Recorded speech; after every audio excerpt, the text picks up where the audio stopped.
Good evening to all of you. CUET की आज की जो क्लास है उसमें मैं डेडलॉक के आपके कुछ प्रैक्टिस क्वेश्चन करवाऊंगा और बाकी आपकी सारी चीज़ें मैंने ऑलमोस्ट कंप्लीट कर दी थी।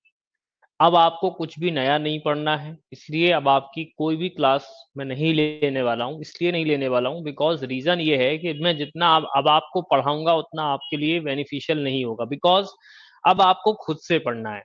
जो जो मैंने पढ़ा दिया है वो सारी चीजें कल के स्पेशल सेशन में मैंने आपको पढ़ने का तरीका बताया था, रिवीजन करने का तरीका बताया था। आप उसी स्ट्रेटजी को फॉलो करें और रिवीजन करें, बिकॉज जब तक आप सेल्फ नहीं पढ़ेंगे कॉन्फिडेंस नहीं आएगा। मैं कितना भी करा दूंगा आपको कोई फायदा नहीं है, क्योंकि जो जो मैं कराऊंगा वही रिपीट भी मैं करूंगा। ठीक है, तो उससे बेटर ऑप्शन ये है कि आपके जो जो डाउट्स रह गए वो आप क्लास में देखो या नोट्स देखो, क्वेश्चंस लगाओगे हो जाएगा। इसके लिए कोई अलग से नीड नहीं है कि आप कोई प्रैक्टिस बुक लगाने बैठ जाओ या आप कहीं से पीडीएफ निकाल के सर्च करना शुरू कर दो कि क्वेश्चंस देख लें। नहीं, जरूरत ही नहीं है। मेरी जो क्लासेस में मैंने क्वेश्चंस कराए सफिशिएंट हैं। कोई रेंज नहीं है, कोई डेप्थ नहीं है किसी भी टॉपिक के, किसी भी सब्जेक्ट की। इसलिए ज्यादा चक्कर में ना पढ़ते हुए आप सिर्फ और सिर्फ वही पढ़ें जो मैंने रिवाइज कराया है, जो मैंने पढ़ाया उसी को रिवाइज करें। ठीक है, तो चलिए। डेडलॉक मैंने आपसे बोला था कि डेडलॉक के एक बार थ्योरी आप रिवाइज करके आए। फिर भी बेसिकली डेडलॉक में मैंने आपको एक तरीका बताया था और वो तरीका ये बताया था, देखो फिर से एक बार मैं आपको बता देता हूं कि मान लीजिएगा P1 प्रोसेस है जिसको R1 रिसोर्स असाइंड है और वो R2 रिसोर्स को रिक्वेस्ट कर रहा है, बट R2 किसी और प्रोसेस को असाइन किया गया, लाइक P2 को असाइन किया गया।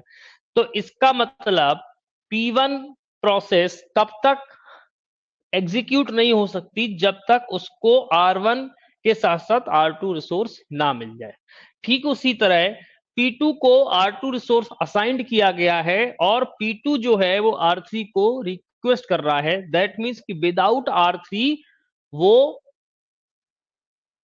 एग्जीक्यूट नहीं कर सकता P2, but R3 already assigned किया गया है P3 को। इसका मतलब और P3 भी रिक्वेस्ट कर रहा है R1 को। So that means in that case the situation is deadlock, because her process request को ऑलरेडी जिस रिसोर्स को रिक्वेस्ट कर रहा है वो रिसोर्स ऑलरेडी असाइंड है। यानी कि जब तक P2 R2 को रिलीज नहीं करेगा तब तक P1 प्रोसेस एग्जीक्यूट नहीं होगी। ठीक उसी तरह जब तक R3 रिलीज नहीं होगा तब तक P2 रिक्वेस्ट जिसको कर रहा है वो P2 एग्जीक्यूट नहीं होगा। ठीक उसी तरह से जब तक R1 जिसको रिक्वेस्ट कर रहा है रिलीज नहीं होगा मतलब P3 एग्जीक्यूट नहीं होगा। तो इसका मतलब इस सिचुएशन में क्या हो जाएगा, मॉक पेपर के क्वेश्चन पढ़ लें, हो जाएगा, बिल्कुल हो जाएगा, परेशान होने की जरूरत नहीं है।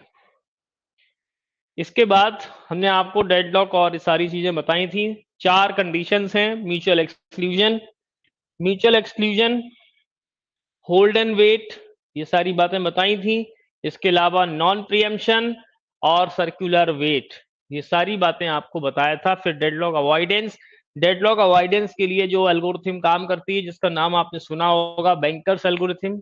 रिलेटेड क्वेश्चंस आते हैं बट बैंकर एल्गोरिथम थोड़ा सा बड़ा है और उस पर बेस्ड अगर क्वेश्चन आएगा तो काफी बड़ा हो जाता है और कॉम्प्लेक्स होता है, वो गेट लेवल में ज्यादातर पूछा जाता है। ठीक है, पर फिर भी मैं आपको एक न्यूमेरिकल बता दूंगा अगर टाइम मिला तो, पर अभी हम जो क्वेश्चंस हैं वो करेंगे। ठीक है, तो ये सारी चीजें मैंने आपको लगभग बता दी थी। फिर मैंने डेडलॉक डिटेक्शन यूजिंग जो RAG ग्राफ मैंने बताया था, तो उसमें मैंने आपको इसी रिसोर्स एलोकेशन ग्राफ से मैंने रिसोर्स के अकॉर्डिंग रिसोर्स और प्रोसेस को मैट्रिक्स के फॉर्म में लिखा कि जो जो रिसोर्स जिस प्रोसेस को असाइंड है उसको कर दिया। तो ये है एलोकेशन मैट्रिक्स। इसी तरह से रिक्वेस्ट मैट्रिक्स, मैंने सारी चीजें आपको बताई थी। तो अभी हम क्वेश्चंस करेंगे तो ज्यादा अच्छे से हमको चीजें समझ में आएंगी। जैसे फर्स्ट क्वेश्चन है, which of the following condition is required for a deadlock to be possible. Deadlock के लिए वो कौन सी कंडीशन रिक्वायर्ड है, आंसर करिए।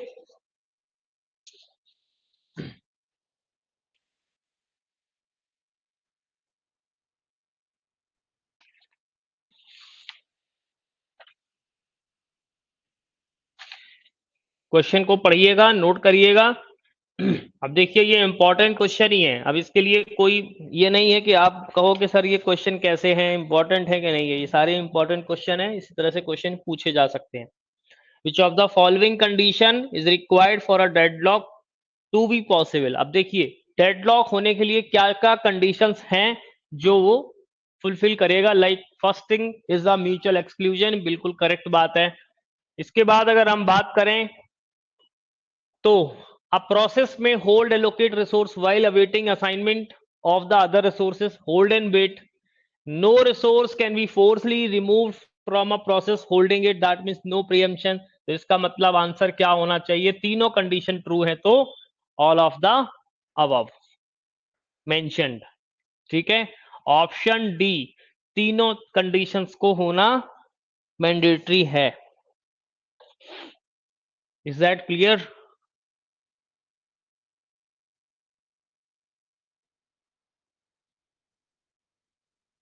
क्वेश्चन लिख लें आराम से, इत्मीनान से, कोई टेंशन की बात नहीं है, आराम से करिएगा।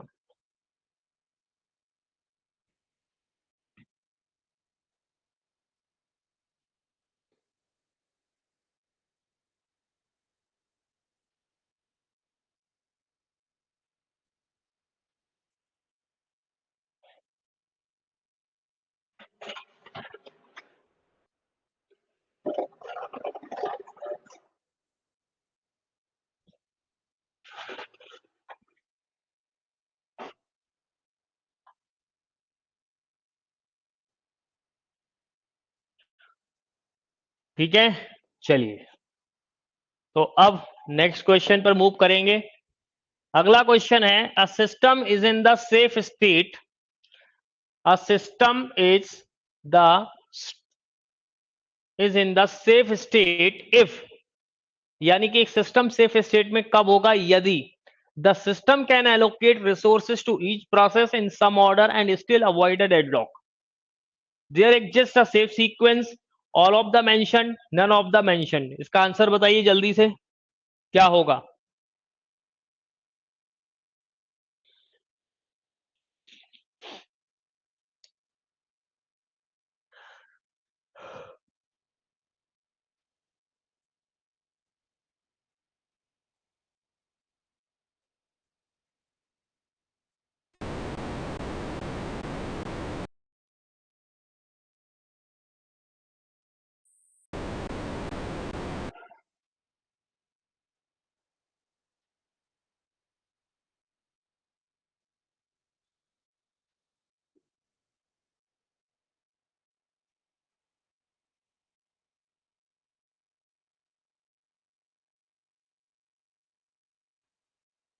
बताइए।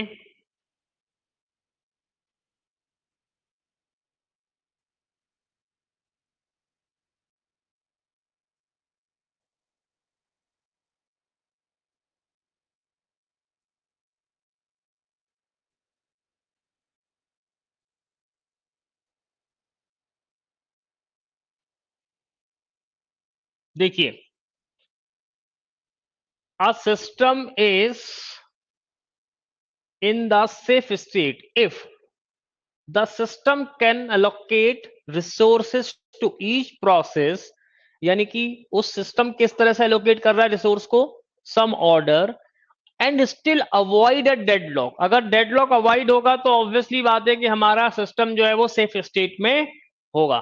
तो ऑप्शन ए बिल्कुल करेक्ट है यहां पर। ठीक है, ऑप्शन ए बिल्कुल करेक्ट है यहां पर।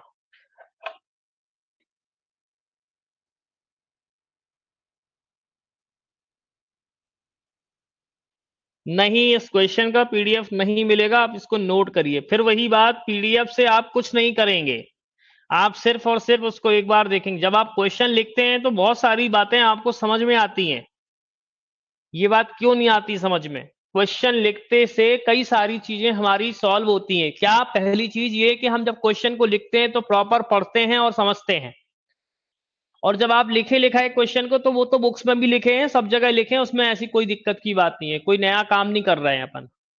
नया काम क्या करना है कि इस क्वेश्चन को लिखना है और इसके ऑप्शंस लिखोगे और फिर आप क्वेश्चन को बार बार पढ़ो, समझ में आएगा। क्योंकि लिखते वक्त बहुत सारी चीजें समझ में आती है, पढ़ते वक्त समझ में नहीं आती है, अपन जल्दी जल्दी पढ़ते हैं। पीडीएफ नहीं है इसका, आपको इस क्वेश्चन को ऐसे ही देखना पड़ेगा। टाइम दे रहा हूं, आप इत्मीनान से लिखिए, कोई दिक्कत की बात नहीं है। अब हमारी क्लास तो अभी है नहीं, तो आज ये क्लास तभी कंप्लीट करेंगे जब आपके ये सारे सवाल कंप्लीट हो जाएंगे, तो टेंशन लेने की बात नहीं है, कोई जल्दी नहीं है। आप क्वेश्चन लिखिए, आराम से नोट करिए। बी बेटा, there exist a safe sequence, इस इतना इंपॉर्टेंट नहीं है इस बात को समझना। There exist a safe sequence का मतलब ये एक एक सेफ सीक्वेंस होना चाहिए, ठीक है, पर जो ऑप्शन ए है वो सही है मेरे अकॉर्डिंग, तो बिल्कुल सही है। देयर एग्जिस्ट, एग्जिस्ट क्यों करेगा, जब आपका अवॉइड होगा डेडलॉक तो ऑब्वियसली बात है सेफ सीक्वेंस ही होगा ना, ठीक है ना। तो सेफ सीक्वेंस तो होगा, उसमें ऐसी कोई दिक्कत नहीं है, ठीक है।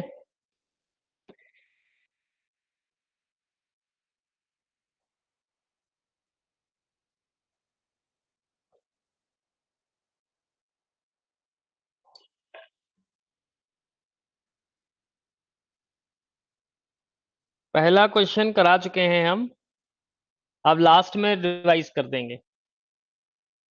ये है पहला क्वेश्चन, देख लो एक बार,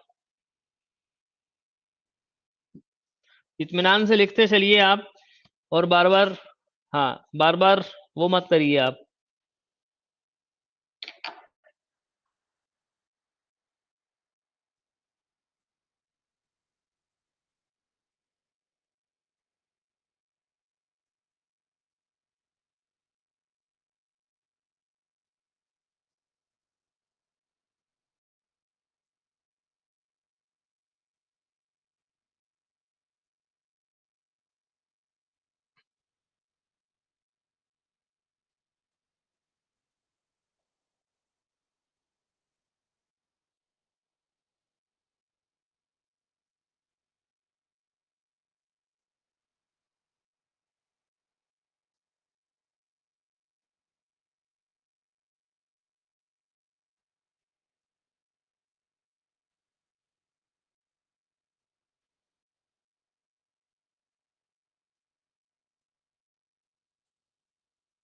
चलिए नेक्स्ट, अगला क्वेश्चन।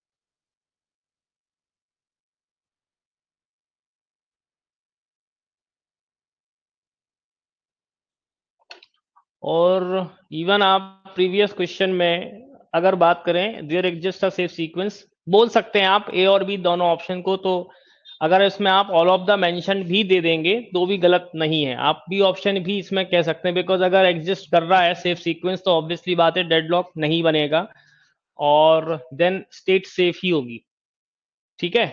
तो यहाँ पर ए और बी दोनों को अगर हम करेक्ट मान लेंगे तो कोई दिक्कत नहीं होगी यहाँ पर, ठीक है। ए तो है ही करेक्ट, उसमें कोई दिक्कत की बात नहीं है, ठीक है। तो इसमें कहना कोई दिक्कत की बात नहीं है, ए और बी दोनों ही आप मान लो, तो ऑल ऑफ द मेंशन का मतलब ए और बी यानी सी होना चाहिए, ठीक है। चलो नेक्स्ट क्वेश्चन। नेक्स्ट क्वेश्चन है, the circular wait condition can be prevented by, circular wait की जो कंडीशन है वो आप किस तरीके से प्रिवेंट करोगे, तो defining a linear ordering of resources type, option A, option A correct है इसमें। द सर्कुलर वेट कंडीशन को प्रिवेंट करने का तरीका क्या है कि डिफाइन करो आप linear order of resource types, ठीक है, लिख लो इसको।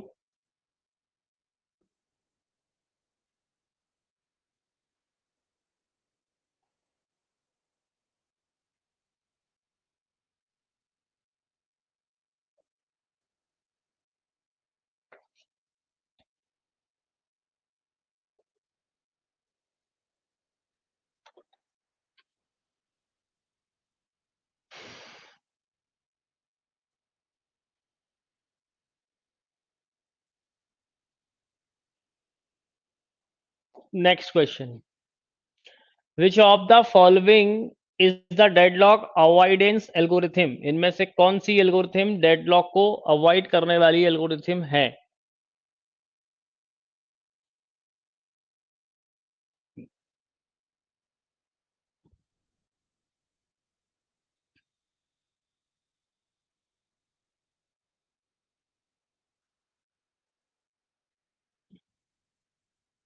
तो आप में से कई सारे बच्चों ने आंसर किया है। इस तरह का क्वेश्चन पूछा जा सकता है। इसका आंसर है ऑप्शन ए, बैंकर्स एल्गोरिथम, जो कि डेडलॉक अवॉइडेंस की एल्गोरिथम है। राउंड रॉबिन आप जानते हैं सीपीयू शेड्यूलिंग में यूज की जाती है, सीपीयू शेड्यूलिंग में यूज की जाती है। इसके अलावा एलिवेटर एल्गोरिथम आप डिस्क शेड्यूलिंग में लगाते हैं, डिस्क शेड्यूलिंग में लगाते हैं। इसके अलावा कान्स एल्गोरिथम का यूज करते हैं टीसीपी यानी इन नेटवर्किंग, ठीक है, टीसीपी ट्रांसमिशन कंट्रोल प्रोटोकॉल इन नेटवर्किंग। तो अगर कभी पूछ लिया जाए इस तरह से आप बता सकते हैं। एलिवेटर एल्गोरिथम किस जगह यूज होती है? डिस्क शेड्यूलिंग में होती है। हाँ, scan algorithm is elevator algorithm, round robin algorithm is a CPU scheduling algorithm, and banker's algorithm is a deadlock avoidance algorithm. ठीक है, एलिवेटर एल्गोरिथम मतलब स्कैन एल्गोरिथम। चलिए next, for an effective operating system when to check for deadlock?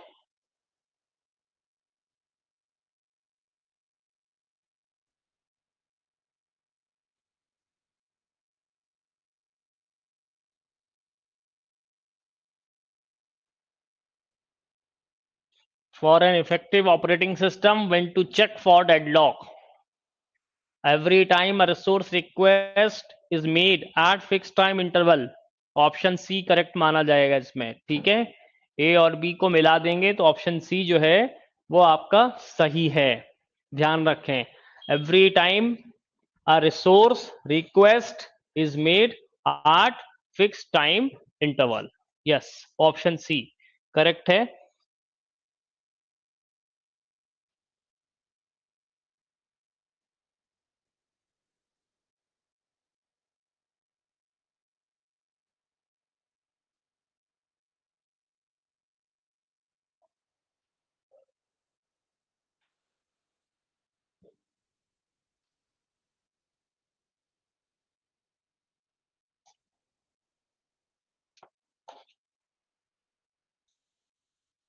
Note कर लें जल्दी जल्दी।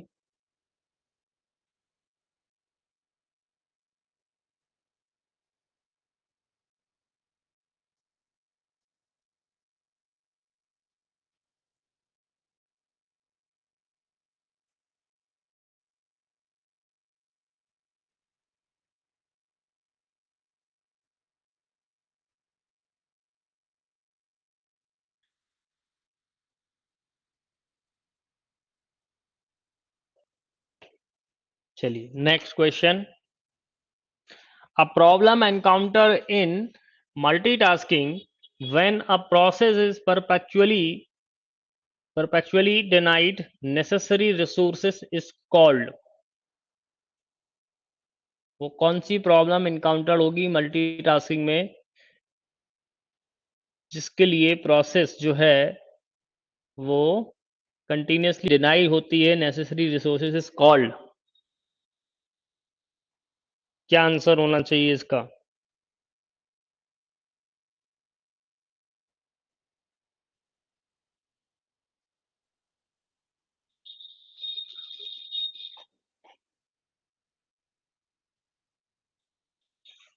तो इसका आंसर होगा बेटा स्टारवेशन। ठीक है, स्टारवेशन। स्टारवेशन वो प्रॉब्लम होगी जिसमें ये प्रॉब्लम एनकाउंटर्ड होती है।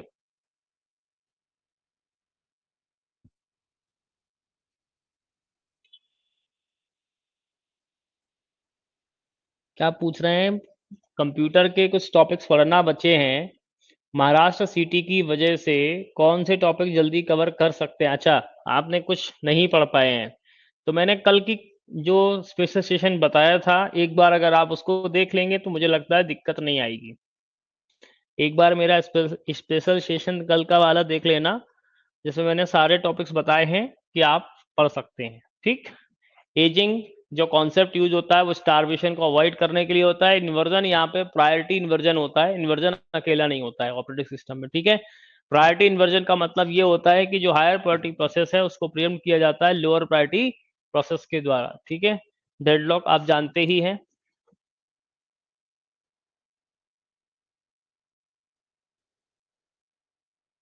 यस। स्टारवेशन का मतलब ये है कि एक हायर प्रायोरिटी का प्रोसेस, ठीक है, या लो प्रायोरिटी का जो प्रोसेस है वो कंटिन्यूअसली वेटिंग स्टेट में रहेगा, तो this situation is occurred as a starvation. ठीक है। ये बात को आप ध्यान से समझो कि कई बार जब हम प्रायोरिटी शेड्यूलिंग करते हैं तो प्रायोरिटी शेड्यूलिंग में क्या कंडीशन जनरेट होती है, स्टारवेशन की। क्यों? क्योंकि उसमें लोअर प्रायोरिटी का प्रोसेस भले ही उसका सीपीयू टाइम कम क्यों ना हो, बट उससे उसको कोई मतलब नहीं। उसको मतलब किससे? हायर प्रायोरिटी का प्रोसेस जिसका सीपीयू टाइम कितना भी ज्यादा क्यों ना हो, उसे उसे लोअर प्रायोरिटी के प्रोसेस से कोई मतलब नहीं। So this condition is occurred at the time of the CPU scheduling, that is a starvation। ठीक है। डेडलॉक में क्या होता है कि कोई प्रोसेस एग्जीक्यूट ही नहीं होती है। क्यों नहीं होती है? क्योंकि हर प्रोसेस को अगर क्योंकि हर प्रोसेस ने किसी ना किसी रिसोर्स को होल्ड कर रखा है, और जिस रिसोर्स को होल्ड कर रखा है उसको कोई पहली वाली प्रोसेस रिक्वेस्ट कर रही है। तो वो एक पूरा क्यू बन जाता, मतलब एक तरीके से सर्कुलर क्यू बन गया एक तरीके से। ठीक है ना।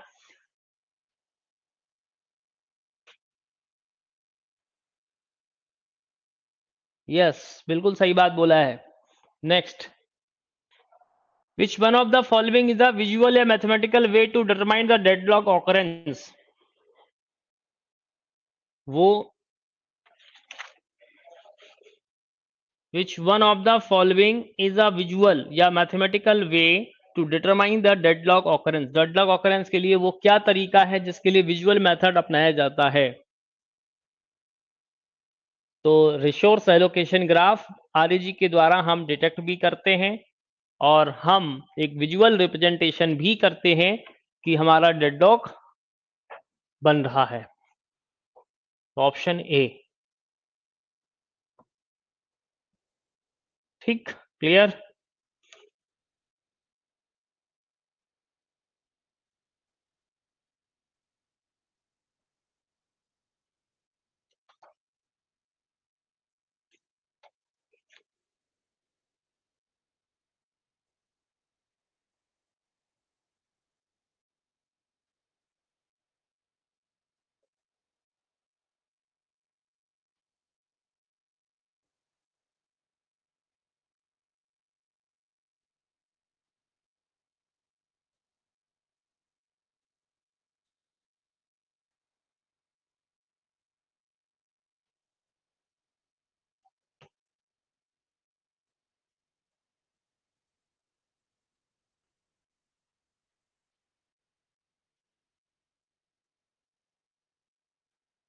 चलिए नेक्स्ट क्वेश्चन।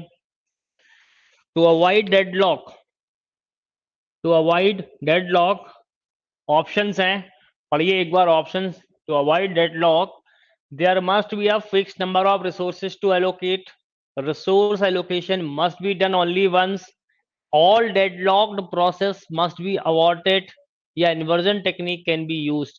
ना ऑप्शन सी होगा, ना ऑप्शन डी होगा, ना ऑप्शन बी होगा। कौन सा ऑप्शन सही है? Option A. There must be a fixed number of resources to allocate. अगर आपको डेडलॉक को अवॉइड करना है तो मस्ट है आपके लिए कि फिक्स नंबर ऑफ रिसोर्सेस को ही आप एलोकेट करें। ठीक। क्लियर।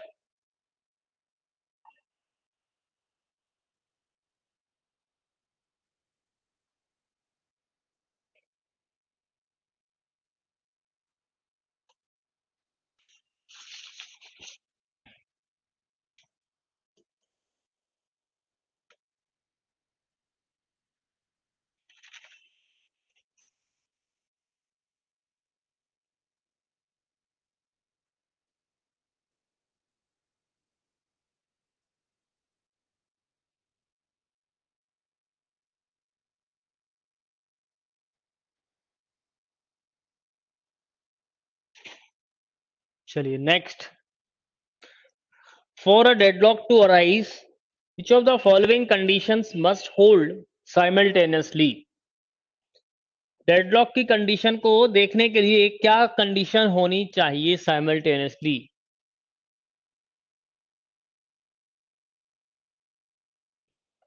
आंसर करिए। क्वेश्चन बहुत इजी है, इसी तरह के क्वेश्चन डेडलॉक से आपको मिल सकते हैं अगर इजीएस्ट पेपर आता है, और अगर थोड़ा सा क्वेश्चन को अगर कॉम्प्लेक्स किया जाएगा तो भी आपको देखने को मिलेंगे न्यूमेरिकल, जो अभी मैं कराने वाला हूं, आपको टेंशन ना लें। तो आंसर होगा ऑप्शन डी, ये तीनों कंडीशन होनी चाहिए, mutual exclusion, hold and wait, no preemption, even चौथी कंडीशन होती है सर्कुलर वेट। ठीक है, तो डी ऑप्शन करेक्ट होगा यहां पर।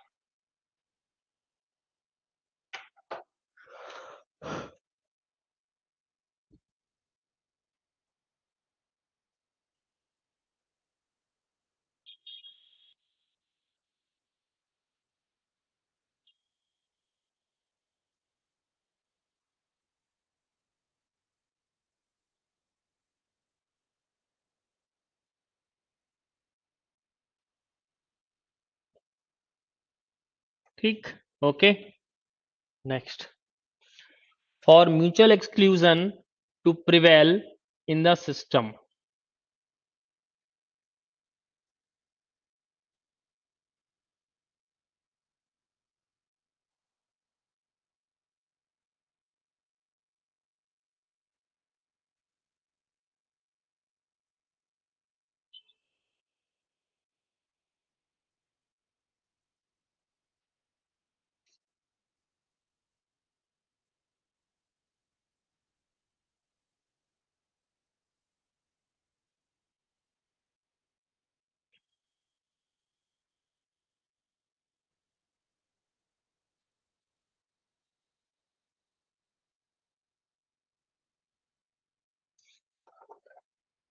चलिए इस क्वेश्चन में देखिए, for mutual exclusion to prevail in the system at least one resource must be held in a non shareable mode, ये इसका सही आंसर है, नोट कर लें इसको।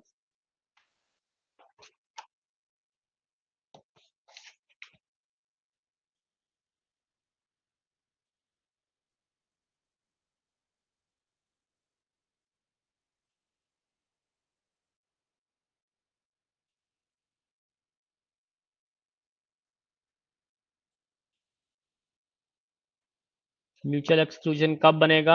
जब at least one resource must be held in a non shareable mode. Non shareable mode बेटा होता है एक तरीके से, अगर हम बात करें जैसे प्रिंटर हो गया, इस तरह से है ना, नॉन शेयरेबल मोड में ही आता है, नॉन शेयरेबल रिसोर्स बोल सकते हैं उसको। ठीक है, देख लीजिएगा, थोड़ा क्वेश्चन बड़ा है, ऑप्शंस भी काफी बड़े हैं।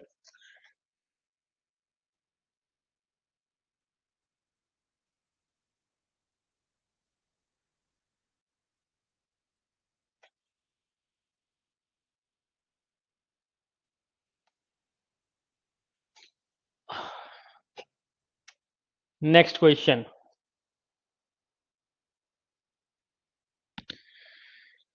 For non shareable resource like a printer mutual exclusion, option A must exist, क्या होगा इसका सही आंसर? अभी अभी थोड़ी देर पहले ही मैंने आपको बताया, for non shareable resource like printer mutual exclusion must exist, mutual exclusion must exist.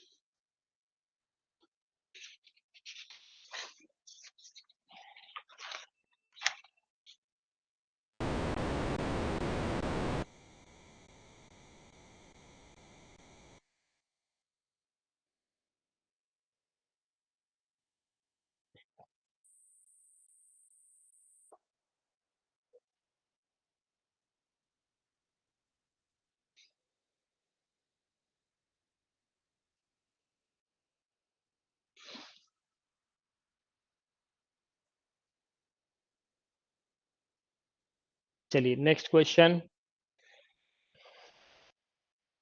For shareable resource mutual exclusion, for shareable resource mutual exclusion is not required. जो शेयरेबल रिसोर्स होंगे उसमें म्यूचुअल एक्सक्लूजन की कोई जरूरत नहीं है, कोई requirement नहीं है।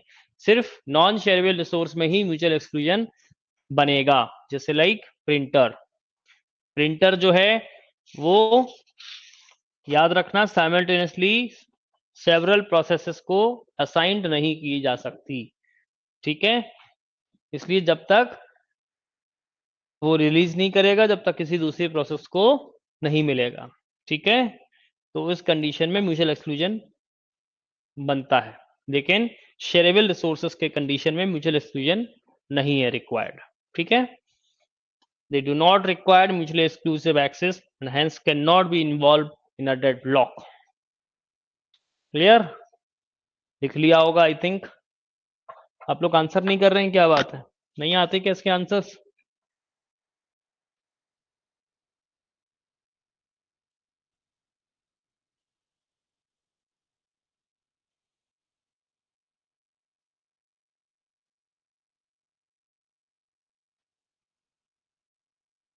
चलिए next question. A state is safe if, एक स्टेट को सेफ माना जाएगा यदि, कब? A system does not crash due to deadlock occurrence. The system can allocate resources to each process in some order and still avoid a deadlock.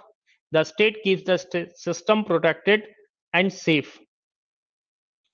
Answer करिए।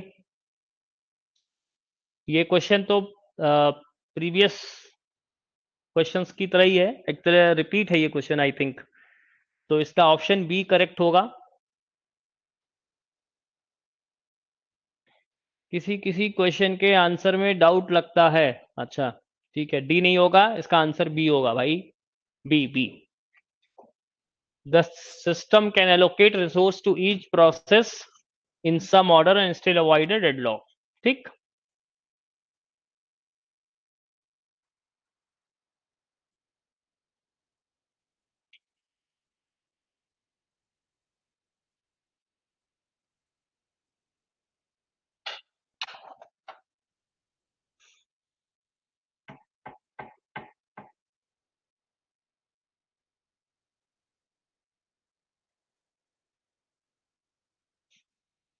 Next, a system is in a safe state only if there exists a system is a safe state only if there exists a, answer बताइए जल्दी से। बहुत ही easy question है, इसका answer आप दे सकते हैं।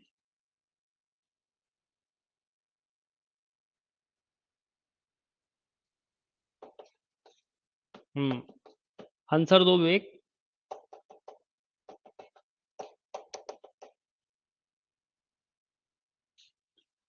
Yes, safe sequence is correct answer. अगर एक सिस्टम सेफ स्टेट में है ओनली कब, जब एग्जिस्ट करेगा सेफ सीक्वेंस को, ठीक।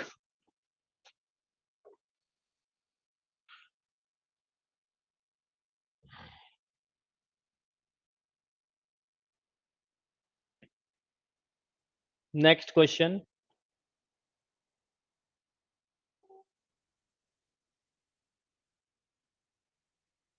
पहले इसको लिख लो।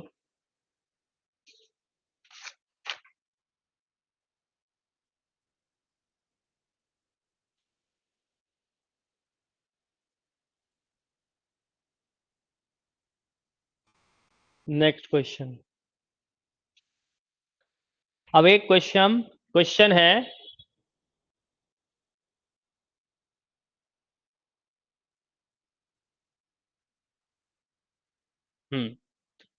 a system has 12 magnetic tape drives and 3 processes, ठीक है।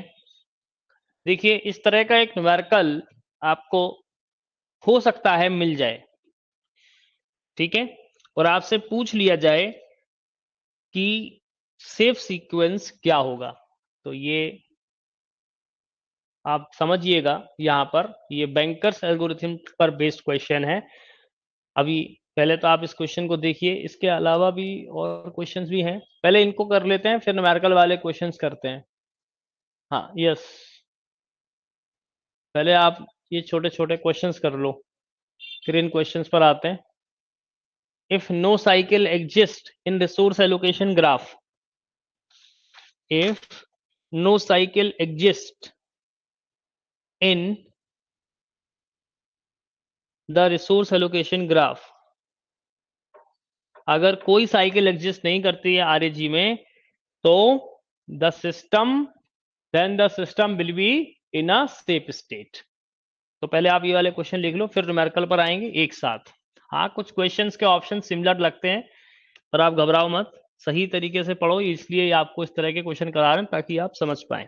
ठीक है, घबराओ मत।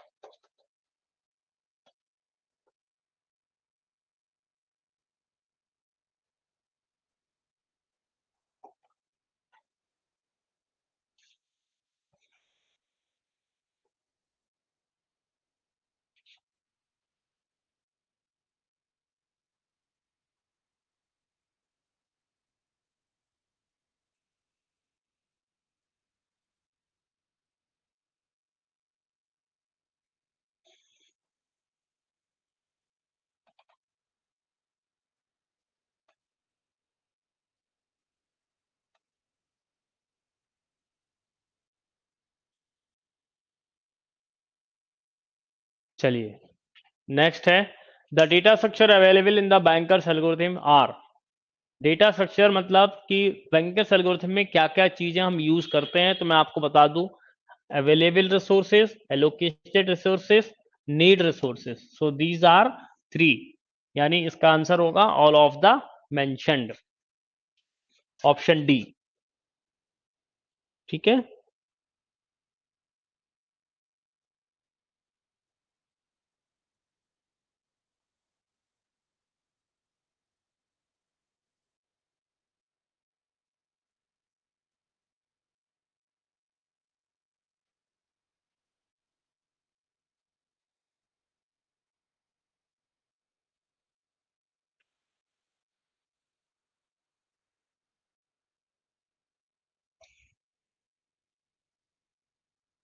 यस, मैट्रिक्स के फॉर्म में हम यूज करते हैं तीनों को, बिल्कुल सही बात है।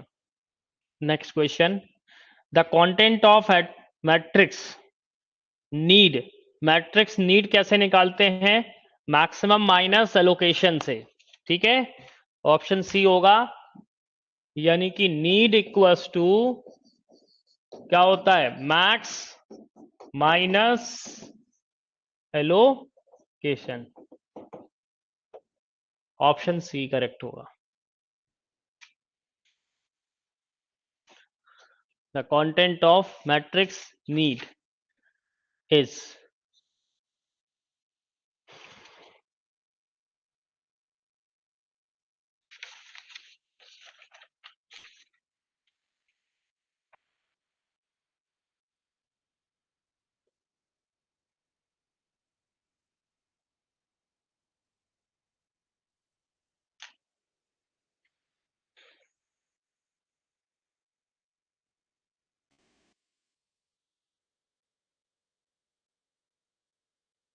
ठीक है, द कंटेंट ऑफ नीड कैसे निकालते हैं, मैक्सिमम से एलोकेशन।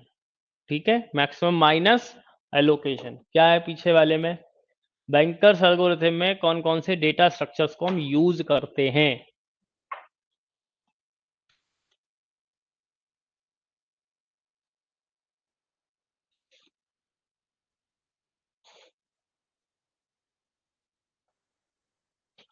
ठीक है, चलो आगे बढ़ते हैं, एक और क्वेश्चन है, if the wait for graph contains a cycle, if the weight for graph contains a cycle, then a deadlock exists। ध्यान रखो, इस क्वेश्चन का आंसर बी सही होगा। अगर साइकिल बन रही है वेट फॉर ग्राफ में, सर्कुलर वेट में के ग्राफ में साइकिल बन रही है, मतलब डेडलॉक एग्जिस्ट करेगा। क्लियर, बस एक दो क्वेश्चन और है, टेंशन मत लो, आपको रिलीज कर देंगे।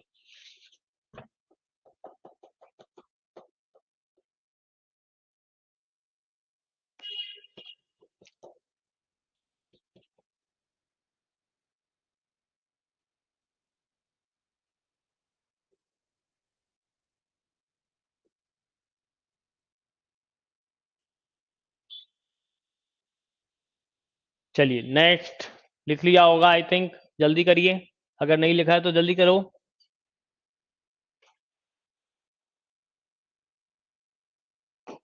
Next, a system has 3 processes sharing 4 resources। एक सिस्टम में कितने नंबर ऑफ प्रोसेस हैं? प्रोसेसेस कितने हैं? 3। रिसोर्सेस कितने हैं? 4। If each process needs a maximum of, maximum need कितनी है? कितनी है बोलो? 2 units. 2 units each process, each process, हर प्रोसेस को 2-2 यूनिट की नीड है। अब आपसे ये पूछ लिया जा रहा है कि डेडलॉक बनेगा, डेडलॉक कभी नहीं बनेगा, डेडलॉक ऑकर हो चुका है, डेडलॉक बन सकता है, क्या कंडीशन, क्या सिचुएशन होगी इस कंडीशन में? तो मैं आपको बता दूं, इसके लिए एक कॉन्सेप्ट है। कॉन्सेप्ट क्या है? आपको चेक करना हो, कभी भी इस तरह का न्यूमेरिकल आ जाए, न्यूमेरिकल ये है p n-1 plus 1 less than equals to resource, less than equals to resource, and where the process p is equals to process, r is equals to resources, and n is equals to maximum need। अब आप इसमें value put up कर दें। जब value put up करेंगे तो देखिए processes कितने दिए गए? 3 दिए गए हैं। रिसोर्सेस कितने दिए गए हैं? सॉरी, नीड कितनी दी गई है? 2। 2 - 1 + 1 लेस देन इक्वल्स टू कितना दिया गया है? रिसोर्सेस 4। तो अगर हम इसको सॉल्व करेंगे तो देखो बेटा, ये हो जाएगा, कितना हो जाएगा? ये हो जाएगा 2 - 1 यानी 1, यानी 3 + 1। ठीक है, तो 4 less than equals to 4। That means यहां पर डेडलॉक कभी ऑकर नहीं होगा। तो डेडलॉक कैन नेवर ऑकर, यानी कि जो भी प्रोसेसेस हैं, ठीक है, नीड है, अगर हम इस तरह से करते हैं, रिसोर्सेस से ज्यादा नहीं होना चाहिए, रिसोर्सेस के बराबर आ गया, मतलब आप ये समझ लें डेडलॉक कभी नहीं होगा। क्लियर? इस कंडीशन को याद रख लें, ये कॉन्सेप्ट है, नोट कर लें आप, नोट कर लीजिए अब आप लोग। P मतलब प्रोसेसेस, N मतलब मैक्सिमम नीड, R मतलब रिसोर्सेस। कभी भी पूछ ले आपसे, और इस तरह में डेटा चेंज करेगा और कुछ नहीं करेगा, इस तरह के क्वेश्चन में याद रखना कि वो कह दे 4 प्रोसेसेस हैं, 6 रिसोर्सेस हैं, 3 यूनिट्स हर एक की नीड है, तो डेडलॉक बनेगा या नहीं बनेगा, बस आपसे यही पूछ सकता है। तो इसके लिए ये कॉन्सेप्ट आप याद रख लो।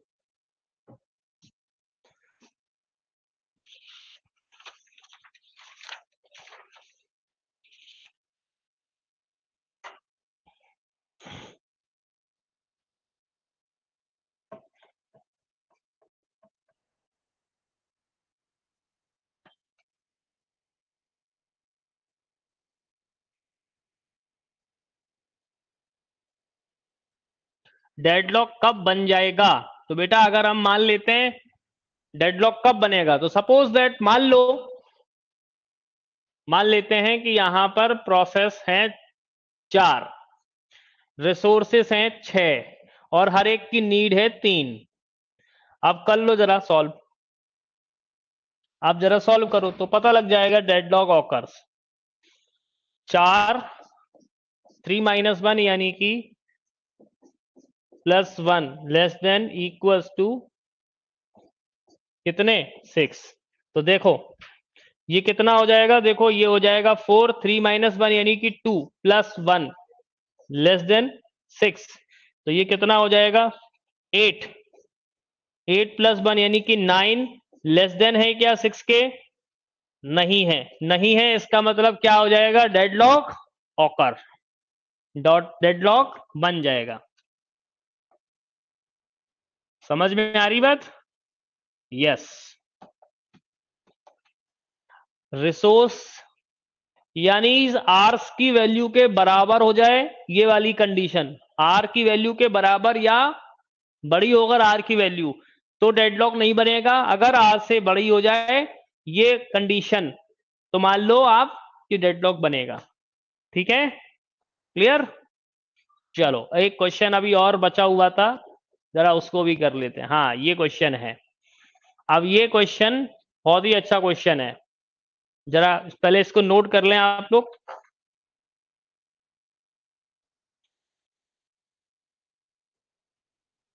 आपसे पूछा जा रहा है सेफ सीक्वेंस।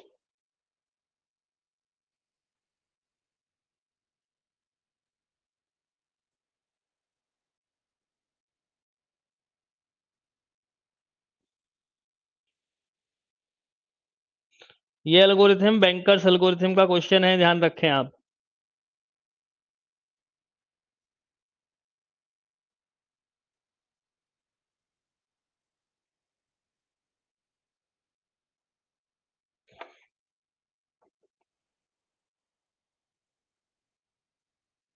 क्या कह रहे हैं बी? देखो मे ऑकर का मतलब ये है कि बन सकता है, हैज टू ऑकर का मतलब ऑकर हो चुका है, ये मतलब है। ठीक है, आगे बन सकता है इस सिचुएशन में, या ऑलरेडी डेडलॉक है। ठीक है, चलो अब देखो इस क्वेश्चन को कैसे करना है, नोट हो गया आप लोगों का? क्वेश्चन ये कह रहा है बेटा कि a system has 12 magnetic tape drives, ठीक है, एंड 3 प्रोसेसेस।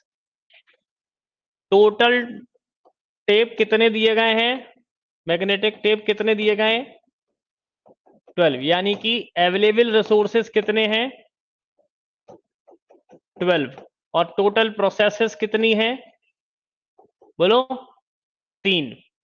अब आपसे क्या कहा गया है कि प्रोसेस P0 को मैक्सिमम नीड दी गई है यहां पर, और करंटली एलोकेटेड यहां पर दिए गए हैं। ठीक है, करंटली एलोकेटेड दिए गए हैं, मैक्सिमम नीड दी गई, तो हम ये थोड़ा सा रिमेनिंग निकाल लें। ठीक है, रिमेनिंग नीड निकाल लें अगर हम इसमें, तो रिमेनिंग नीड कितनी होगी, बोलो? 5 आपको एलोकेट किए गए हैं, P0 को 5 एलोकेट किए गए, मैक्सिमम नीड कितने की है, 10 की है, तो कितने हो गए, 5 हो गए। P1 को 4 की नीड है, 2 एलोकेटेड किए गए तो 2 हो गए, और P2 को भी 9 की नीड है जिसमें 2 एलोकेटेड है, तो टोटल 7 की नीड है। और हमारे पास में टोटल अवेलेबल रिसोर्सेस हैं, वो क्या है, चलिए कोई बात नहीं, जगह छोड़ देना, आप लिख लीजिए, इतना इतना छोटा सा क्वेश्चन था, कंसेप्ट ही है, क्या उसमें नहीं लिख पाए आप, लिख लो। ठीक है, रिमेनिंग नीड कैसे निकालेंगे, रिमेनिंग नीड अगर आपको निकालना है, रिमेनिंग नीड निकालना है, तो current need, current maximum need minus, maximum need minus current need. ठीक है, याद रखो।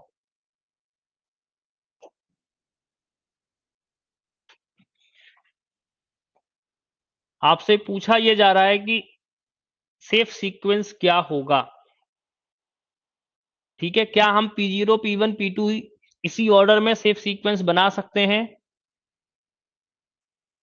क्या बताना है इसमें बेटा? कुछ नहीं है, अभी मैंने कुछ नहीं निकाला, रिमेनिंग नीड निकाला, रिमेनिंग नीड के लिए maximum need minus current need करना है। आपको टोटल अवेलेबल रिसोर्सेस कितने दिए गए, बस इतना देखो आप, अवेलेबल कितने हैं आपके पास में, अवेलेबल मैग्नेटिक टेप कितने हैं, देखो यहां लिख देता हूं मैं, थोड़ा ऊपर लिख देता हूं, अवेलेबल टेप कितने हैं, 12 है। ठीक है, अब आपको ये एलोकेशन दिए गए हैं, ये एलोकेशन दिए गए हैं, ये मैक्सिमम नीड है, मतलब एक P0 प्रोसेस है, इसको 10 रिसोर्स की नीड है, यानी 10 टेप की नीड है। समझ में आ रही बात, क्लियर? और P1 को 4 की नीड है। देखो लिखा हुआ है ना already, process P0 require 10 tape drives, P1 requires 4 tape drive and P2 requires 9 tape drive. मतलब P0 को 10 टेप की चाहिए जरूरत है, P1 को 4 की जरूरत है, P2 को 9 की जरूरत है। हमने दे कितने रखे हैं, P0 को 5 दे रखे हैं, P1 को 2 दे रखे हैं और P2 को भी 2 दे रखे हैं। ठीक, अब हमें इसमें यह बताना है कि सेफ सीक्वेंस क्या होगा। ठीक है, मतलब किस ऑर्डर में आप इसको एलोकेशन दे रहे हो। तो हमें रिमेनिंग नीड निकालनी थी, तो हमने क्या किया, मैक्सिमम नीड से करंट नीड को माइनस कर दिया। इसमें अभी कोई दिक्कत नहीं। अब देखो हमारे पास में अगर देखा जाए तो टोटल रिसोर्सेस एलोकेटेड बेटा कितने हैं, 9, 5 2 7 2 9। और अगर हम देखें तो टोटल कितने हैं हमारे पास, टोटल रिसोर्स कितने हैं बोलो, 12। टोटल रिसोर्सेस कितने हैं, 12। एलोकेटेड कितने हैं बोलो, टोटल एलोकेटेड कितने हैं, 9।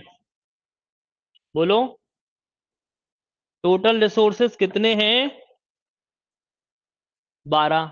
और टोटल एलोकेटेड कितने हैं, 9। 9 कैसे हैं आपको बता ही दिया मैंने, 5 + 2 + 2। बोलो तो 9 हो गए। तो अब हमारे पास में अवेलेबल कितने हैं ये देखना है हमको, अवेलेबल कितने हैं, अवेलेबल रिसोर्सेस कितने हैं, 12 में से 9 घटा दो, कितने बचे, 3। बोलो हमारे पास में कितने रिसोर्स बचे, 3 बचे। अब देखो एक बात सोचो, अगर मैं P0 को 3 रिसोर्सेस दे भी दूंगा लेकिन उसकी रिक्वायरमेंट तो 10 की है, सॉरी 5 की है, अभी 5 एलोकेटेड है, 5 हम नहीं दे सकते।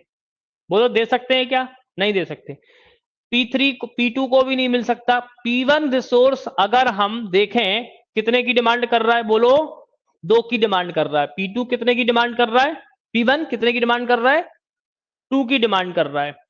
ठीक है, और हमारे पास में अवेलेबल कितने हैं, 3 है। तो हम अगर P1 रिसोर्स को 2 रिसोर्स जो कि अवेलेबल है हमारे पास में 3 उससे दे दें तो क्या होगा बोलो, बताओ कैसे चेक करेंगे, इसके लिए कंडीशन क्या चेक करेंगे, इसके लिए कंडीशन चेक करेंगे, इसके लिए कंडीशन चेक करेंगे अवेलेबल रिसोर्स बड़े हो ज्यादा होना चाहिए। देखो ये कंडीशन है कि अवेलेबल रिसोर्स बड़ा होना बराबर होना चाहिए, किससे, किससे बड़ा और बराबर होना चाहिए, रिमेनिंग नीड जितनी भी है हमारी, किससे बड़ा होना चाहिए, रिमेनिंग नीड ऑफ P1 बड़ा है, बोलो कि नहीं है। तो अब हमें क्या करना पड़ेगा, हमें इसको रिसोर्स 2 दे देना चाहिए। बोलो तो हमने दे दिया, ठीक है, 3 रिसोर्स में से P1 को हमने एग्जीक्यूट करा दिया। जब हमारा P1 एग्जीक्यूट हो गया, after execution, after P1 execution, एक minute, after execution of P1, ठीक है, P1 अगर एग्जीक्यूट हो गया तो इसके पास में बेटा कितने रिसोर्स एलोकेटेड थे, 2 P1, देन 2 रिसोर्स फ्री, मतलब 3 हमारे पास अवेलेबल थे, 2 इसको दे दिए थे, तो ये कितने टोटल हो गए अब 5। अब हमारे पास में करंट अवेलेबिलिटी कितनी हो गई, 5 की हो गई। बोलो हाँ या ना। अब सोचो अगर मैं 5 इसको 5 दे दूंगा तो कोई मतलब नहीं, पर ऊपर वाला अगर हम 5 दे देंगे तो ये कितने हो जाएंगे फिर, बोलो 5 को हम दे देंगे तो ये रिसोर्स फ्री कर देगा, 5 अवेलेबल है मेरे पास, तो 5 और 5 कितने हो गए हमारे पास, बोलो 10 हो गए। तो इसका मतलब पहले हमारे पास में जो सीक्वेंस आएगा वो आएगा P1, P1 के बाद में हम P0 को करेंगे, ठीक है। तो फिर हम वही चेक करेंगे, available resource greater than remaining need of P0, ठीक है। तो अब देखो ये कितना हो जाएगा, 5 + 5 मतलब कितने हो गए हमारे पास, 10 अवेलेबल रिसोर्स। और अब इसके बाद में P1 के बाद P0 आ गया, और फिर हम P2 को कर देंगे, क्योंकि ऑब्वियसली बात है कि इसको 7 की जरूरत है और मेरे पास कितने 10 हैं। तो इस तरह से सेफ सीक्वेंस को बनाते हैं। समझ में आ गया कि नहीं आ गया? इसमें कोई दिक्कत? आपको कैसे चेक करना है कि हमारा सेफ सीक्वेंस क्या होगा? तो पहले आप देखो, टोटल रिसोर्सेस आपको पास में 12 हैं, ये एलोकेटेड है, तो टोटल एलोकेशन हमने देख लिए, टोटल हमारे पास रिसोर्स देख लिए, हमने देखे यहाँ पर 9 थे, अवेलेबल रिसोर्स हमारे पास 3 है। ठीक, अब अगर तुम इनमें से जो जो देखो, अगर suppose that P0, P1, P2 में से अगर किसी की भी डिमांड को फुलफिल हम नहीं कर पा रहे, तो इसका मतलब यहाँ पर डेडलॉक सिचुएशन है। मान लें सपोज दैट कि यहां पर 4 होता और यहां पर 7 होता, रिमेनिंग नीड अगर यहां पर 5, 4, 7 होता, तो यहां पर कोई सेफ सीक्वेंस जनरेट नहीं होता, मतलब यहां पर हो जाती डेडलॉक, और डेडलॉक हो जाएगा तो फिर हम इसको नहीं कर पाएंगे। समझ में आ रही बात? क्योंकि बेसिकली बैंकर्स एल्गोरिथम को हम डेडलॉक अवॉइडेंस के लिए यूज करते हैं, ये याद रखना। अवॉइड करना है इसको मतलब हमें फिक्स नंबर ऑफ रिसोर्सेज को ही एलोकेट करना है, जिससे कि डेडलॉक ना बने। इसलिए यहां पर ध्यान दो, ये 5, 2 और 7 है। अब इनमें से कोई भी एक कंडीशन को फुलफिल कर रहा है, मतलब डेडलॉक नहीं बन रहा है। जैसे कि हमारे पास में अवेलेबल 3 थे, तो मैंने इसको दे दिए, जैसे ही मैंने इसको दे दिए तो इसके भी है ना, इसकी रिक्वायरमेंट कितनी थी? 2 की थी, 2 हमने इसको हमने 2 बार दे दिए, तो ये क्या कर दिया इसने, इस रिसोर्स को रिलीज कर दिया, जिसको ये एलोकेटेड थे। किसको एलोकेटेड थे? P1 को। तो P1 रिलीज हो गए, P1 के 2 रिसोर्स रिलीज हो गए, और अवेलेबल कितने थे? 3 थे, तो 3 और 2 कितने मिल के हो गए? 5 हो गए। अब 5 रिसोर्स हमारे पास हैं करंट में।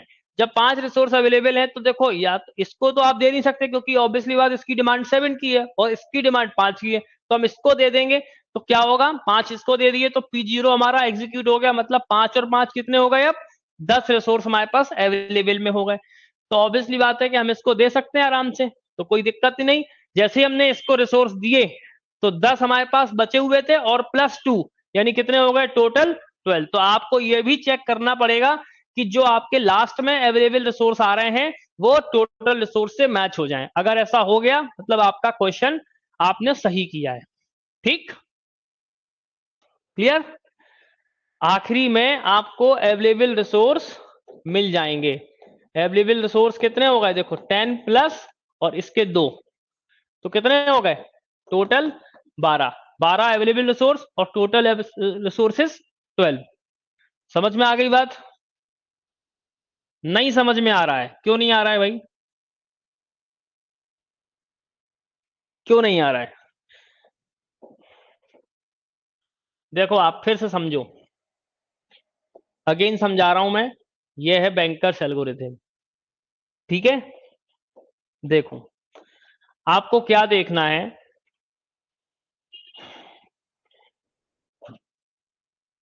दिख रहा होगा आई थिंक। समझना यहां पर बात को। यहां पर आपको ये तो दिए गए एलोकेशन, ये आपको नीड दी गई है, ठीक है, और मैक्सिमम नीड दी गई है, ठीक है, मैक्सिमम नीड ये ऑलरेडी लिखा हुआ है कि जरूरत नहीं है मुझे। आपको निकालना क्या है? Remaining need. मतलब P0 प्रोसेस को 10 स्टेप की रिक्वायरमेंट है, जिसको 5 स्टेप ऑलरेडी एलोकेटेड है। P1 प्रोसेस को 4 स्टेप की रिक्वायरमेंट है, जिसको 2 एलोकेटेड है। P2 प्रोसेस को 9 की रिक्वायरमेंट है, जबकि 2 ऑलरेडी एलोकेटेड है। ठीक, अब आपको रिमेनिंग नीड निकालनी है। तो अब remaining need equals to maximum need minus क्या? बोलो, allocated need. Maximum minus allocation, यही होता है ना? नीड निकालनी है आपको, तो कैसे निकालते हो आप? मैक्सिमम माइनस एलोकेशन, यही होता है ना? तो अब आप देखो, मैक्सिमम कितना है? 10। 10 में से 5 गए, तो कितने रिसोर्स चाहिए? 5 चाहिए। P0 को कितने चाहिए? 5। P1 को 4 चाहिए, 4 में से 2 एलोकेटेड हैं, 2 चाहिए। ये ठीक उसी तरह से है कि भाई आपके आपके आपको 10 संतरों की जरूरत है, मैंने आपको 2 दे दिए थे पहले, और आप कह रहे हो कि मुझे 10 चाहिए, तो कितने की नीड है आपको? 8 की नीड है। उसी तरह से आप समझो, ये उसी तरह से क्वेश्चन है। फिर P2 प्रोसेस को 9 की रिक्वायरमेंट है, जिसको 2 एलोकेटेड है, तो कितने की अगली नीड बची? उसको 7 की नीड है। अब देखो यहां पर अगर आप कि तीनों प्रोसेसेस को टोटल रिक्वायरमेंट, टोटल एलोकेटेड कितने गए हैं? 9। आप देखो टोटल रिसोर्स आपको कितने दिए गए हैं? 12 दिए गए हैं। देखो उसने बोला ना 12 मैग्नेटिक टेप, ये टोटल कितने हैं? 12। आप ध्यान से समझोगे तो समझ में आएगा, नहीं आएगा समझ में क्योंकि आप ध्यान से नहीं समझ रहे हो, इसलिए। अब देखो आपको एलोकेटेड कितने हैं, तीनों प्रोसेसेस को एलोकेटेड कितने हैं, ये ठीक उसी तरह से समझो भाई कि 12 संतरे थे, 12 में से मैंने 9 संतरे तीनों लोगों में बांट दिए। तो अब देखो 9 कैसे, एक व्यक्ति को 5 दे दिए, दूसरे को 2 दे दिए, तीसरे को भी 2 दे दिए, तो कितने संतरे दे दिए मैंने? 9 दे दिए। ठीक। अब आप ये बताओ कि अवेलेबल कितने हैं?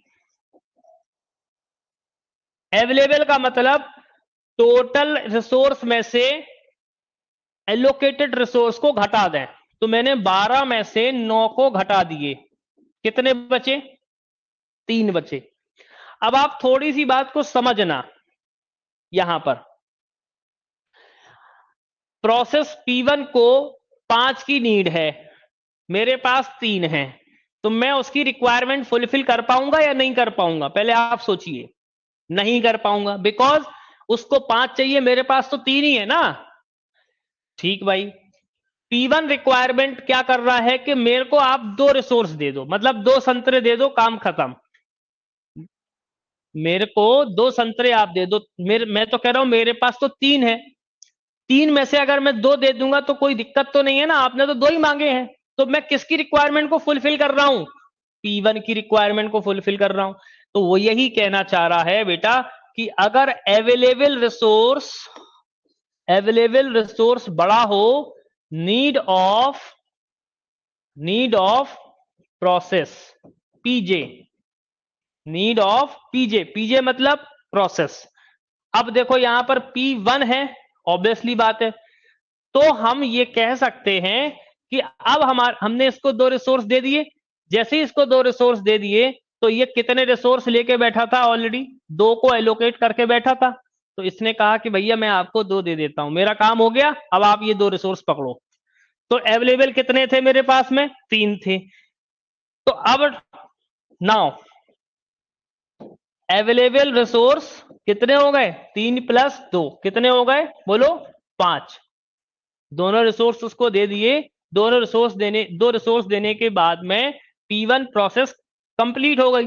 जब P1 प्रोसेस कंप्लीट हो गई तो आप ये बात समझो कि उसने 2 रिसोर्स एलोकेट कर रखे थे, मतलब 2 की जगह उसने भर रखी थी। अब वो 2 रिसोर्स हो गए रिलीज। जब वो 2 रिसोर्स रिलीज हो गए, हमारे पास में 3 थे, तो 3 + 2 कितने हो गए? 5 हो गए। अब देखो ये खाने वाली चीज से मैं कंपैरिजन जरूर कर रहा था, लेकिन आपको खाना नहीं था, ठीक है, कर खा लेंगे तो वो कम हो जाएगी, इसलिए खाना नहीं था। मतलब एक एग्जाम्पल दिया था मैंने आपको कि आपने कोई रिसोर्स यूज किया तो आप वापस भी करोगे। समझ में आ रही बात? जैसे सपोज दैट कि आप किसी की गाड़ी ले गए, तो आप उसको वापस दोगे ना सही सलामत, कि नहीं दोगे आपके काम खत्म होने के बाद? ठीक उसी तरह से समझिए कि आपको 2 रिसोर्स की नीड थी, मैंने आपको दे दिए। जैसे ही हमने आपको 2 रिसोर्स दे दिया, आपका काम हो गया। आप 2 रिसोर्स लेके बैठे थे, आपने दोनों रिसोर्स को मुझे रिलीज कर दिया, तो मेरे पास में 3 + 2 कितने हो गए? टोटल 5 रिसोर्स हो गए। अब हमसे P0 कह रहा है कि मुझे 5 दे दो, और P2 कह रहा है कि मुझे 7 दे दो। तो पहले हमारा जो सेफ सीक्वेंस बनेगा, सेफ सीक्वेंस का मतलब ये हो गया कि पहले हमारा P1 रिसोर्स एग्जीक्यूट होगा, P1 प्रोसेस एग्जीक्यूट होगा, ठीक है। फिर कौन सी प्रोसेस एग्जीक्यूट होगी ये हमें समझना पड़ेगा। 5 रिसोर्स हमें P0 को देना है, तो मेरे पास 5 हैं, मैंने 5 दे दिए तो कोई दिक्कत ही नहीं। मैंने फिर चेक किया कि क्या मेरे पास अवेलेबल रिसोर्स बड़ा है नीड ऑफ पीजे, पीजे मतलब P0।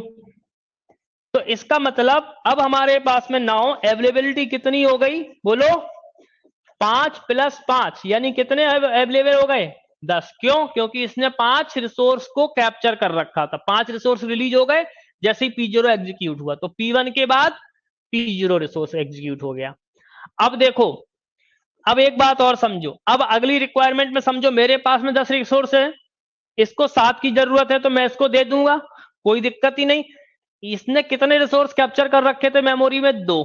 तो मेरे पास में अब फिर मैंने चेक किया कि अवेलेबिलिटी ग्रेटर देन है नीड ऑफ पीजे। पीजे मतलब P2। इसका मतलब अब अवेलेबल रिसोर्स कितने हो गए बोलो? 10 प्लस 2। 2 क्यों? क्योंकि 2 को कैप्चर किया था, इसलिए टोटल कितने हो गए बोलो? 12। तो हमें ये चेक करना है कि हमारे पास में लास्ट में जितने रिसोर्स थे उतने रिसोर्स बच रहे हैं कि नहीं बच रहे हैं, तो हमारा वो सीक्वेंस सही है, अदरवाइज सीक्वेंस रॉन्ग है। तो P0, P1, P0 और P2, this is safe sequence, P1, P0 and P2। तो ऑप्शन डी इसमें बिल्कुल करेक्ट होगा। अभी समझ में आ गया? ऐसे ही करते हैं, इसी तरह का बैंकर एल्गोरिथम से क्वेश्चन आ सकता है, ज्यादा बड़ा क्वेश्चन नहीं आएगा, सिर्फ एक ही रिसोर्स से आपको वो क्वेश्चन दे सकते हैं जो कि आने वाला है या आ सकता है। ठीक है, अगर आएगा तो बैंकर से, नहीं तो ये इस तरह के जो थ्योरेटिकल क्वेश्चन मैंने कराए हैं आपको आ जाएंगे आपको। ठीक, तो डेडलॉक आपका बेटा हो गया कंप्लीट, और अब आप लोग रिवीजन करो, बेस्ट ऑप्शन है। अब आप नया कुछ मत पढ़ो और ना ही इन सब चक्करों में पढ़ो कि इधर उधर ताका झांकी करने में लगे कि हम यहाँ के यूट्यूब से पढ़ लें, यहाँ से पढ़ लें, वहां से पढ़ लें, कुछ नहीं होगा। जो पढ़ाया गया है उसको मेरी क्लास से आप कवर करो, मेरे नोट से कवर करो, जो मैंने क्वेश्चंस आपको क्लास में डिस्ट्रीब्यूट किए उस क्लास के क्वेश्चंस को देखो, रिवाइज करो, हो जाएगा, डन, कहीं कोई दिक्कत नहीं है। और मैंने हर क्लास के लगभग लास्ट में क्वेश्चन कराए हैं। आपको बार बार दिक्कत आ रही कि सर आप बार बार बोल रहे हो कि सर आप पीडीएफ दे दो, मेरे पास है ही नहीं उसका पीडीएफ, तो मैं कैसे दे दूंगा। दूसरी चीज, मैंने कराया हुआ है जब सारी चीजें, तो कोई प्रॉब्लम नहीं है। टोटल रिसोर्स कैसे निकालना अभी तो बता दिया, समझ में क्यों नहीं आ रहा है? ध्यान ही नहीं लगा रहे हो आप। ठीक है, चलो, तो wish you all the best for the CUET exam. ठीक है, तो मुझे लगता है अब कोई दिक्कत आपको नहीं होगी समझने में, सारी चीजें मैंने लगभग समझा दी हैं। तो आप सभी को एग्जाम के लिए मेरी शुभकामनाएं हैं, आशीर्वाद है, और मैं बेस्ट विशेष दूंगा आपको कि आप अच्छे से एग्जाम को हैंडल करें, अच्छे से एग्जाम दे के आए, और फिर इसके बाद एग्जाम के बाद आप मुझे अपना फीडबैक दीजिए कि मेरा पेपर इस तरह का गया है। ठीक है, बाकी जो लोग निमसेट की तैयारी कर रहे हैं सीयूटी के एग्जाम के बाद, आपको ठीक निमसेट के एग्जाम के लिए फोकस करना है, बिना कुछ सोचे कि महाराष्ट्र का एग्जाम ऐसा गया, सीयूटी का एग्जाम ऐसा गया, कोई चीज आपको नहीं सोचनी, क्योंकि अगला टारगेट आपका, अगला मिशन है निमसेट में अच्छी रैंक हासिल करना। ठीक है, चलिए, ठीक है, thank you and all the best for exam. बेटा मैंने बता तो दिया है, क्या दिक्कत आ रही है? क्या करना है आपको? ये करना है कि आपको जितनी रिमेनिंग नीड है उसके हिसाब से रिसोर्स रिलीज करने हैं। आपको 3 रिसोर्स हैं आपके पास में, देखो सीधी सी बात समझो, आपके पास में टोटल थे 12, एलोकेटेड कितने हैं? 9 हैं, मैंने 9 लिख दिए यहां पर। तो अब बचे 12 में से 9 रिसोर्स घटा दो तो कितने अवेलेबल हैं? 3 हैं। ठीक, अब आप इसको ऐसे समझो, आपके पास में 12 बाइक्स हैं, आपने 9 बाइक्स बांट दिए 3 लोगों में, तो अभी आपके पास में कितनी बाइक बची हैं? 3 बची हैं। अब P1 प्रोसेस ये कह रहा है कि मुझे 2 बाइक की नीड है, अगर आप मुझे 2 बाइक दे दोगे तो मेरा काम कंप्लीट हो जाएगा, मैं आपको जो 2 लेके बैठा हूं वो आपको रिटर्न कर दूंगा। ठीक है, तो मैंने क्या किया कि अवेलेबिलिटी चेक की, नीड जितनी नीड थी, अवेलेबिलिटी ज्यादा है, तो मैं क्या कह रहा हूं, ठीक है मैंने आपको 2 बाइक दे दी, आप अपना काम कंप्लीट करो और एग्जीक्यूट करके मुझे वो 2 बाइक रिटर्न कर दो। तो मैंने क्या किया, 3+2, मेरे पास में 3 थी, 3 में से 2 दी उसको, उसने 2 और 2 मुझे वापस कर दी। ठीक है, तो कितनी बची मेरे पास? 5 बची, यानी अवेलेबल में जोड़ दो, करंटली जो एलोकेटेड रिलीज हुई हैं उनको जोड़ दो। ठीक है, तो 5 हो गई मेरे पास में। अब P0 कह रहा है भाई अब आपके पास में 5 हैं और मेरी रिक्वायरमेंट भी 5 की है, तो आप क्या करो, मुझे वो 5 दे दो। तो मैंने कहा ठीक है, मैंने चेक किया, मेरे पास है, तो मैंने क्या किया, कि भैया ठीक है आपको दे दिया। अब इसने 5 को एलोकेट कर रखा था, इसने पहले ही 5 कैप्चर कर रखी थी, 5 की नीड थी, मैंने इसको दे दिया, तो 5 और 5 कितने हो गए बोलो? 5 पहले से थी और 5 अवेलेबल थी, एलोकेटेड थी, तो 5 और 5 कितनी हो गई? 10 हो गए। ठीक, अब क्या करना था भाई, इसने कहा कि मेरे को सिर्फ 7 की नीड है, मेरे पास तो 10 है, तो कोई दिक्कत ही नहीं इसको देने में, लेकिन इसने 2 कैप्चर कर रखी थी, जो एलोकेटेड कर रखी है उसको जोड़ देते हैं अवेलेबल में, बस ये ध्यान रखो। अब ऐसा मत करना कि 7 और 2 9 जोड़ दो, ऐसा मत कर देना, ध्यान रखना जो आपने एक्चुअल में कैप्चर कर रखी थी जगह या रिसोर्स को कैप्चर कर रखा था उसको रिलीज किया है आपने, नीड के अकॉर्डिंग नहीं किया आपने, किसके अकॉर्डिंग किया? जो आपने कैप्चर कर रखी थी। ठीक है, नीड तो मैंने आपकी कंप्लीट कर दी भैया, आपकी नीड कंप्लीट हो गई, आपने जो ले रखा था वो आप रिटर्न कर दो, लेकिन रिटर्न किसको करोगे? रिटर्न किस में जोड़ोगे? अवेलेबल वाले में जोड़ोगे। तो मेरे पास में 10 हो गए थे, 10 में प्लस 2 कर दिए, कितने हो गए? 12। तो मेरे पास में 12 की 12 बराबर हो गए नहीं हो गए? 12 यहां पर थे और 12 यहां पर है, तो कोई दिक्कत ही नहीं है। पर एग्जीक्यूशन का सीक्वेंस क्या हो गया? P1, P0 और P2। अभी समझ में आ गया कि नहीं आ गया प्रियांशु? ऐसे निकालते हैं, इसी को कहते हैं बैंकर्स एल्गोरिथम। ठीक है, जिसमें आपसे सेफ सीक्वेंस पूछ सकता है, या ये पूछ सकता है कि डेडलॉक बनेगा नहीं बनेगा। तो इसमें डेडलॉक नहीं बन रहा है बिकॉज सेफ सीक्वेंस जनरेट हो रहा है, तो डेडलॉक कैन नॉट ऑकर। ठीक, डेडलॉक नहीं होगा इसमें, ध्यान रखना। अगर सेफ सीक्वेंस जनरेट नहीं होगा तो डेडलॉक बनेगा, ध्यान रखना।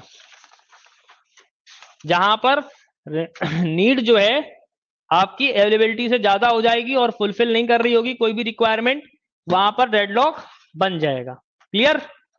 चलो ठीक है, कोई दिक्कत नहीं है, आपने पूछ लिया, बट आप अच्छे से करके आइए। So wish you all the best again CUET exam. और हम लोग फिर मिलेंगे, जो लोग मैजिकल या निमसेट की तैयारी कर रहे हैं उस बैच में आप लोग अगर आएंगे तो मैं उस वाले बैच में फिर से मिलूंगा आपको 20 तारीख के बाद। ठीक है, थैंक यू। किसी का कोई डाउट तो नहीं है? एडमिट कार्ड डाउनलोड होने लग गए हैं सिटी के साथ में, अब आप लोग एडमिट कार्ड भी डाउनलोड कर लें, ठीक है ना? जिसमें किसी को कोई दिक्कत परेशानी अगर आ रही है तो उनको हेल्प डेस्क पर आप मेल कर दोगे तो प्रॉब्लम सॉल्व हो जाएगी। ओके, थैंक यू बेटा।